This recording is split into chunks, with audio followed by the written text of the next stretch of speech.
I don't know if I'm making Chrysler look bad with all these repairs, but I had today, I knew this window was sticking, the power window, and I'm going to go over something which can also give you a couple less problems. Sometimes the power windows work slow, especially in the wintertime, and the only thing you need to do is get some white grease, this stuff, okay, and down here you got a track here, and I'm going to bring this window down, and now you can see it works, right? Down here on the bottom you can see that track, and there's a stop too. I had to glue that back in. I guess it's an older car, so a couple things here and there you got to keep doing. And I greased all along the track, so what happened was that arm popped out. But a lot of times people think they need to change the power motor for the window, and they don't need to. That's not really why it gets slow. A lot of times these tracks, they just get so dirty or the grease gets gummed up, and I don't use that WD-40. I'll use the white grease. The white grease is much better. Now I want to point out there's 4 pins on this side. Carefully pry them out. Alright, and there's 2 screws in the handle here. Alright, there's a screw behind that door handle, just a little thing you pop open. Okay, you get at that screw.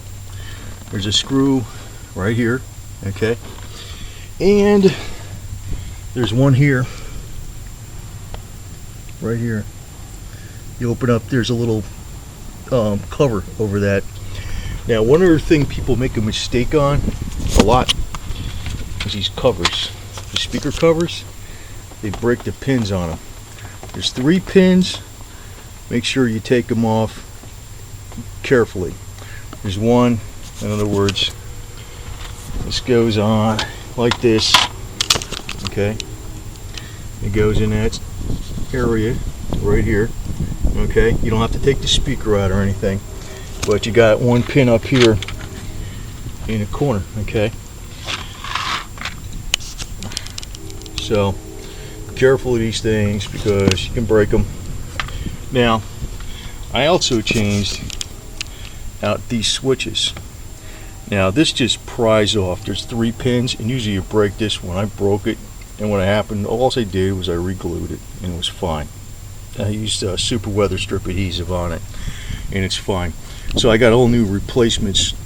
This whole cluster in here, I got all new, and I think it was only like, I don't know, 20 bucks on eBay. The auto works, and the auto window down works, and all the LEDs on it work, so it's fine. So this thing works. So, and just for your information, this is where the power motor is. Okay, right there. Okay, good reference. You can see the window. There's the power motor.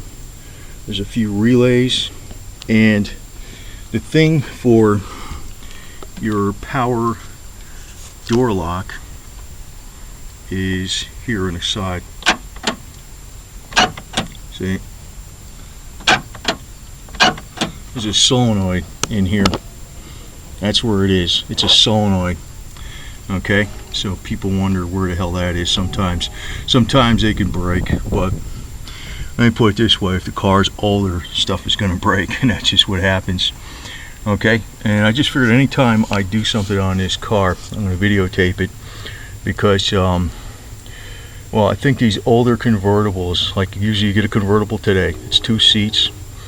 They're very small. They're either a very small sports car, or if they're bigger, they're like, I don't know, $50,000 BMW or something like that. So, and this one actually is not too bad. The 96 to 2000 with the Japanese-made Mitsubishi engine. So, anyway, this is how. And I just want to also repeat: if your windows are working slow, a lot of times you don't need to do the power motor for the window. Just grease it and get that track down there on the bottom. Okay, and get this one here too. And there's another one in there. I don't know, I might have got it by spraying through in here, but I'm not gonna, it works fine, so I'm leaving it alone.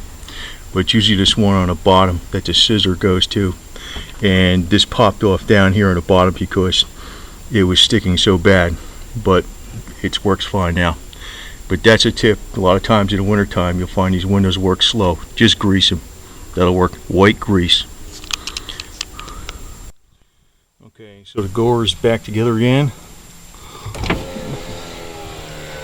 and the window obviously works. Now there's a screw under here. There's a little door. You can see that right there. Okay, the screw underneath that little door, pried it open on that side, on the right side. There's a screw right there. There's 1, 2, 3 clips on this thing. There's a couple screws down in here. Okay, you got to take this little door thing off here. There's a screw underneath there, and then basically the door pops off, but it's not all disconnected from the controls. You just pop everything off, and it's all on the top here. It fits into a channel, but it's about that easy. But the one trick I was just pointing out again is that use the white grease on the channels. A lot of times that's why the power windows stick, or they break, or they pop out of track. Make sure you use white grease. Don't use any of that real thin stuff, and don't use that heavy wheel bearing grease or anything like that. Just the right stuff to use.